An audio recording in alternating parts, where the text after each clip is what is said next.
Hey guys, I thought I'd record a message after fellowship, and this came up in fellowship. This will be kind of the healing of your book, where a lot of it, but also the transformative power of love versus religion. And so we'll talk about um, what the law actually means. What we'll talk about what grace actually means, and we'll talk about what sin actually means. And uh, according to the original, it has nothing to do with what we've actually been taught. Even though grace is a I call it God light, angry God light, was a good stepping stone for me, but it still didn't make a lot of sense that it still deals with this thing that the unchangeable God, the God that doesn't change, the same as yesterday, today, and forever, somehow changed, where he had one set of rules, and then he's got a different set of rules, and it's just not there. And so religion, even how most of us grew up from the Latin and English translations of the text, started out with there was something wrong with man, the original sin.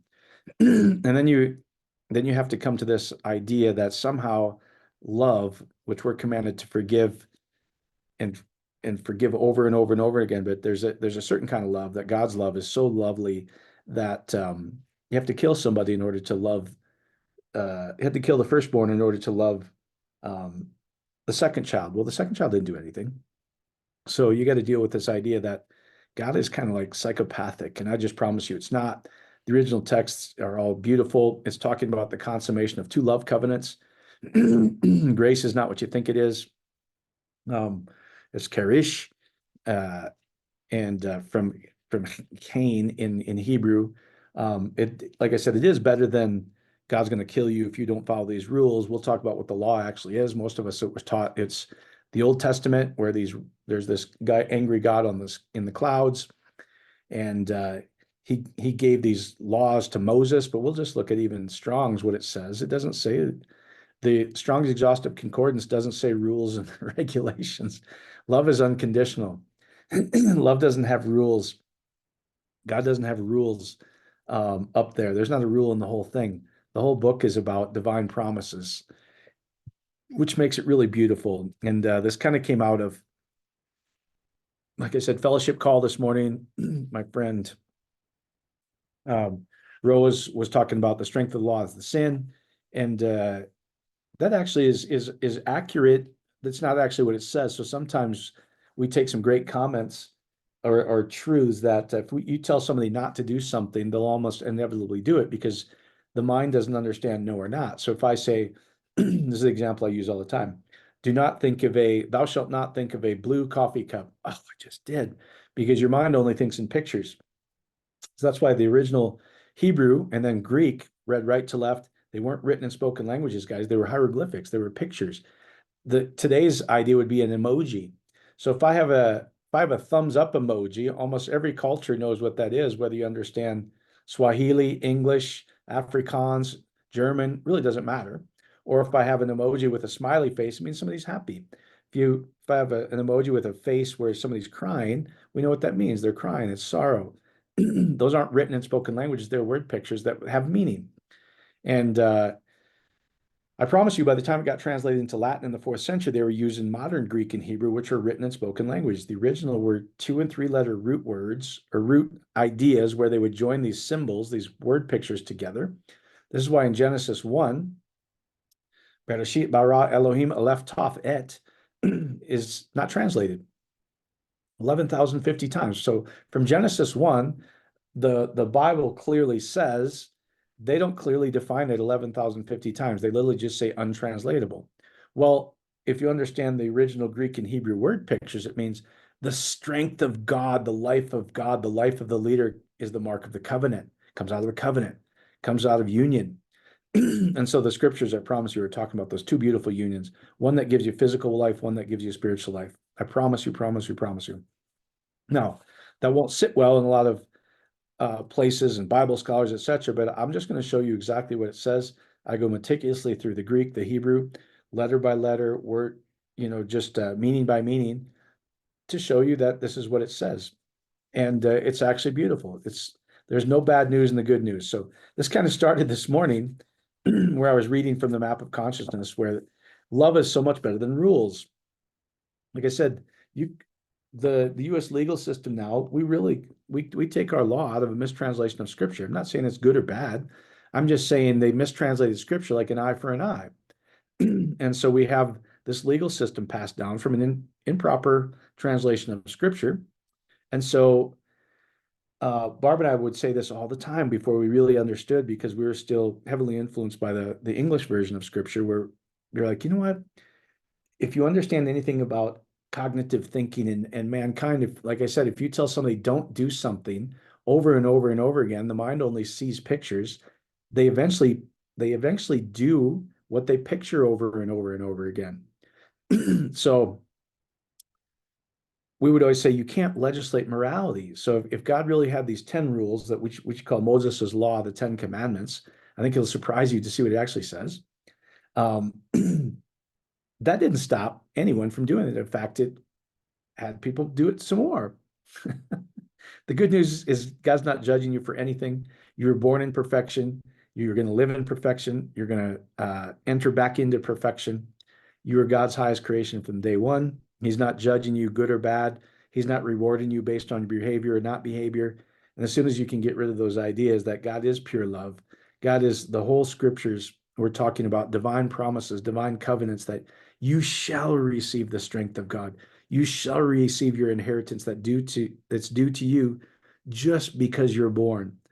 Doesn't matter what color, what race, what religion, what family, what part of the world, what love is unconditional.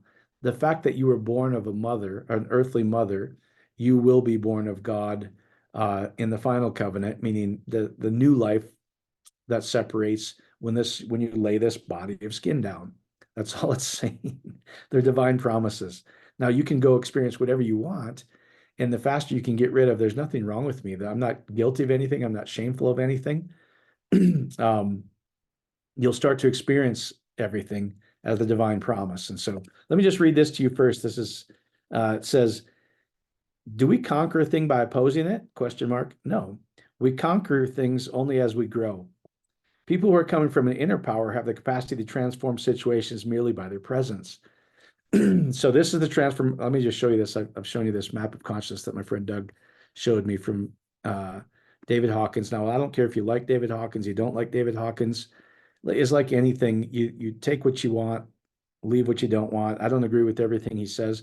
This makes total sense to me because this is an energetic log that's logarithmic, where love, joy, peace have enormous power to transform somebody's life. And this is their God view, that you're one with God, you're loving, it's within yourself. You are in co-union with God, which means communion, versus your God view of, if you think shame, something wrong with you, guilt is something you've done wrong, apathy, grief. This is where religion, even Western theology that I grew up in, dwells. It's not life-giving. Now, they try transform the quote unquote new covenant is he loved you so much. But the problem is, like my wife would ask every minister, pastor, theologian that we ever went to, we traveled the world trying to figure this out, going, but I don't think I was dirty when I started. Why did God have to kill somebody in order to love me? Couldn't he just forgive me and love me? Of course. And that's really what it's talking about. And so the transformative power of love is the easiest way, guys, is if you feel any of these things down here, something wrong with me, I feel shameful, I'm not worthy to receive, I shouldn't be blessed, look at all the things I've done wrong, look at my life. Here's really the best way to do this. The truth about you is you're the unlimited power of love. The truth about you has always been God's highest creation. The truth about you is the only thing that's covered up your unlimited love, the only thing that's covering up all knowingness, the only thing that's covering up perfect union that you've always had with God is these belief systems that's crept in that we were taught, where we make us feel like we're separate from God, etc. So you can allow yourself to feel any of these emotions. Instead of pushing them away, we typically push them down because we don't like to feel them because they're very uncomfortable, because they're not natural to you. The truth about you is that you are loved. You are perfection. The truth about you is life has a flow to it, and it's just flowing in you and out of you. and you can take as much life or as little as life as you want, but it's always giving out of itself. There's always more than enough. God, the love of God, the creation, the creator of all things, is always life-giving and expansive. There's always life within itself. It's not down here, I promise. Religion brought us down here, even how I was brought up, Western theology. So let's just talk about this a little bit. Because it says when you let go of these things, you go, I'm going to allow myself to feel all of these things. Here's what's really cool. They'll dissolve eventually because they're not real about you, they're not true about you. And you'll naturally go up into this, what's right behind those negative emotions, what's right behind those, the fears, the lack, the anxiousness, all these lower emotions where God's mad at me, that's why I'm not blessed. It's not true. It's just our belief system, which is holding back the enormous power of God. So here's what's really cool. If you're living in fear because of something, or if you think you don't deserve the best because you're guilty of something, and God's demanding of you versus everything in Scripture is a divine promise for you. When you just let that, when you don't try push back on that and go, oh, I recognize I'm feeling this negative emotion. I'm feeling this guilt. I'm feeling like I don't feel like I deserve to be blessed because I did this evil thing. You allow yourself to feel that emotion. And let's just say you feel guilty about something. You're down here 30. Remember, this is a logarithmic scale. In dollar amounts, if this was $20 versus $30, oh, okay, you have 10 more dollars, it's 50% increase. It's logarithmic with a 10 scale. So this means 10 to the 2 is 100. 10 to the 3 is 10 times 10 is 1,000. So this isn't a $10 difference. This little blip of I feel a little bit better is a $900 difference, 10 times. Now imagine this, if you go from fear 100 to you just feel loved. You went from 100 on a logarithmic scale to 500. To put it in terms that you would understand again, you've got 1 with 400 more zeros of power behind it. Do you think that's enough to transform your life and bring you into the love, the peace, the joy, the bliss, where it swallows up good everything down here? Of course it is. It's more than enough. So just listen to this. And then that's the real transformative power of love. And then we'll talk about what the scriptures actually say. So just understand this is very important to remember that the calibration figures do not represent arithmetic, but logarithmic. Thus, the level 300 is not twice the amplitude of 150. It is 300 to the 10th power, or 1 with 300 zeros behind it. Therefore, an increase of even a few points, a little bit of shift in energy, represents a major advance in power. That rate increase in power as we move up the scale is enormous. All levels below 200, what I showed you, that's where religion is. Even Western theology that we grew up in, it is still this judgmental, vengeful God. Grace is a little better because they go, God used to be that way, this unchangeable, never changing, but now he killed his firstborn. Now he loves you again. Guys, if you think through that logically, it doesn't actually make a lot of sense. Is if I told my kids, hey, guess what? I've only got one rule, and if you break that rule, then I have to kill the firstborn. So I go kill Solomon because they broke the one rule. And then I go back to Angelique and Barry and go, you can trust me again. Dad loves you again. I just had that rule and you guys broke it, so I had to kill your older brother. Sounds good. The grace guys have convinced themselves it's good. Your heart of hearts knows that I can't trust that because that is not what love would do. Love simply forgives. And so this decisive level of 200 is the critical fulcrum that divides the general areas of falsehood from power. Falsehood is God's vengeful. He holds things back from you. You've been separated from you. You actually have sin. He changed the rules on you. Now you have a new set of rules, which they call grace, which is not rules. From power, power has the transformative power in itself. It swallows up the problem. So now let me just read some of this. This is so great to me. Like you said, is when you operate in like that, when you let go of all those lower emotions, as I shared with you, do we conquer a thing by opposing it or saying we don't like this? So let's just say you take the 10 commandments as 10 rules that God doesn't like. If we truly want, you pick any of those, is well, thou shalt not commit X. Well, why do so many in the church commit X, whatever it is? Because their mind only understands X. It creates only what you put in there. It doesn't understand no or not, which I've done several messages on. There's there's no one else. So if you truly, let's say we truly want marriages to be happy, then we don't teach them not to do something. We teach what love is. I can't get somebody to let's just say the prominent one that when we share this concept, like if they're really religious, the men almost always say this. So you're saying it's okay to commit adultery? I'm like, no. And I'll explain this. But telling people do not commit adultery, has it ever stopped people from committing adultery? No, it actually gives strength to it because your mind only sees X, right? It only creates.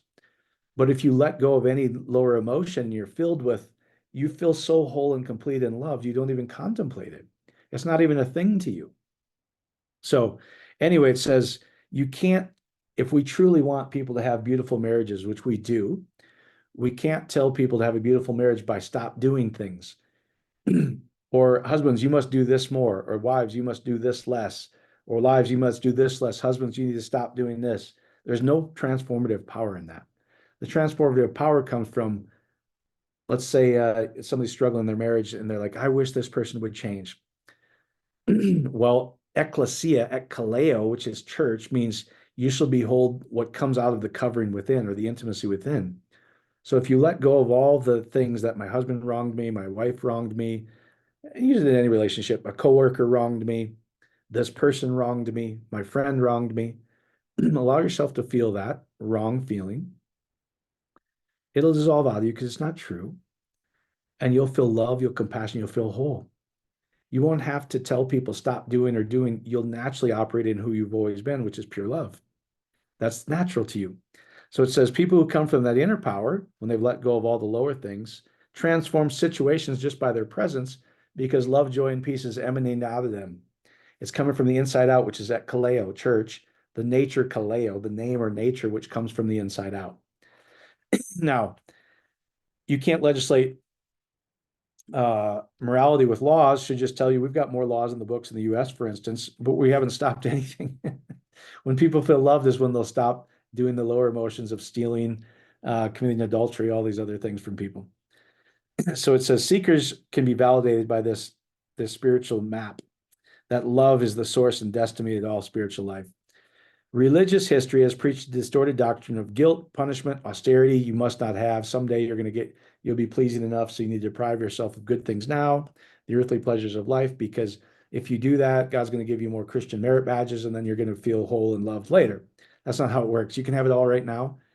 You're going to have it all when you pass out of this body. So religion, you could put government in here, has preached a distorted doctrine of guilt, self-punishment, austerity, and fear as a way to truth. It can be relieving in a major course correction to see that guilt and fear are at the bottom of the scale and love and joy are at the top. Dr. Hawkins used to say, guilt gets you an ulcer, not God. That's so true. God is love. This is the way the truth is love, in and through love. That is so rich to me. And then it says this, the planet is full of people trying to change the world. We're trying to get people to stop doing something by a rule. We don't like this, so stop doing this. That actually causes you to do it more because their mind is only creative. It doesn't recognize the not. So as love is so powerful, one loving thought in a day cancels out all negative ones. Meaning, you might have blown it all day. If you came up in a religious tradition, you think God's angry at you. He's going to withhold his blessings from you. He's going to punish you because he's vindictive. You need to be shameful. Shame on you. You are evil. God's going to conquer the evil by his goodness. No. Everything that is, guys, is contained in this container of life called God. Everything that is happening in the whole world, God unconditionally loves. It's not good versus bad, good versus evil.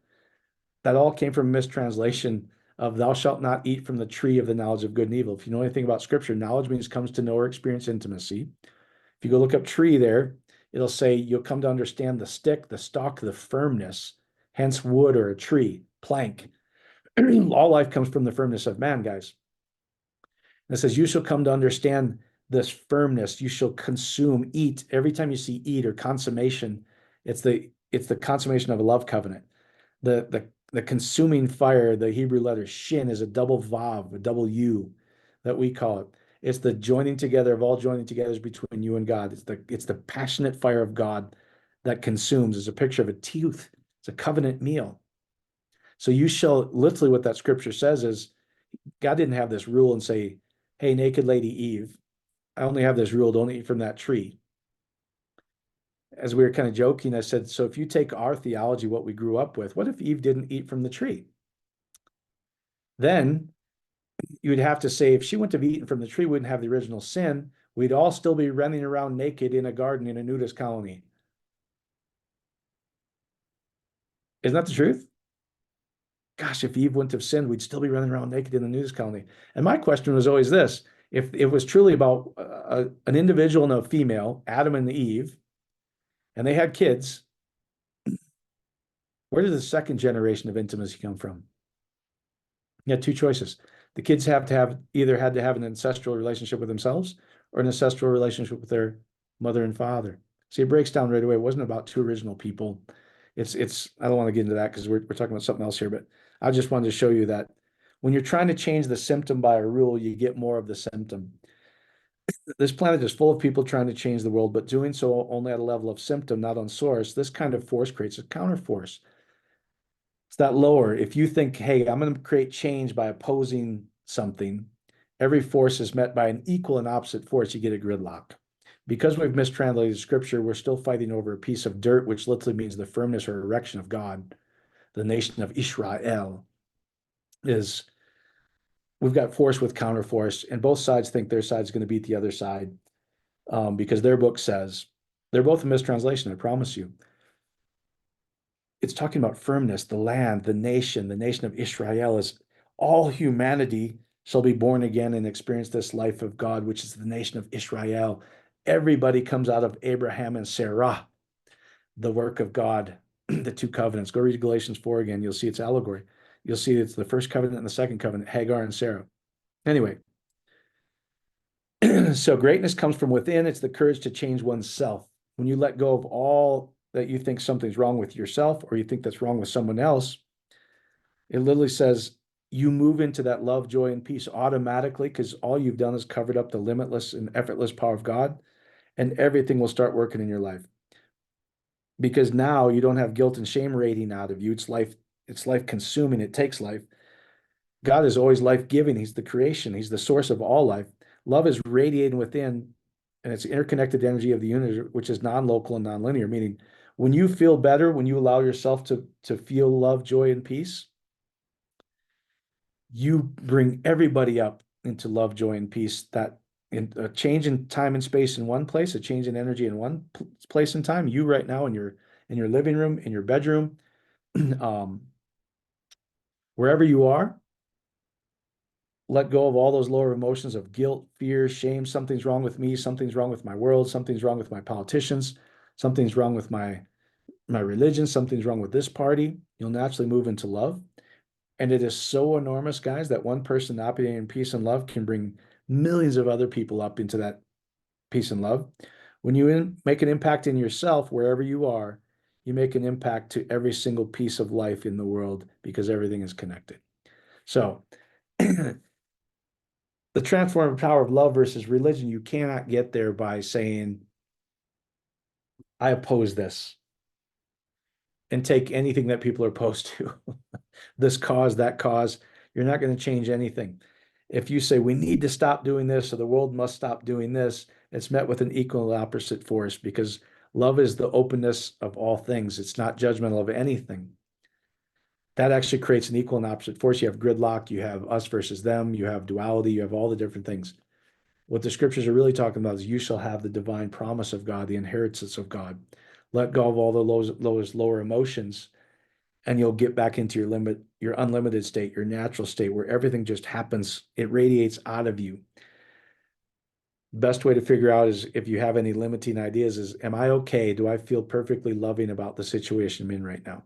It's usually your love life. It's usually your abundance or usually your health. I need to do it. Everybody needs to do it.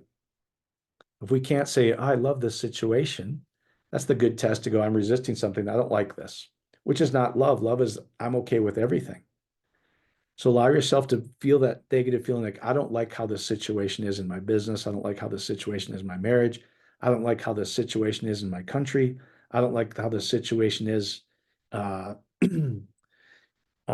with X, allow that uncomfortable feeling to go, and you move into the transformative power of love, peace, joy, and problems miraculously start to take care of themselves.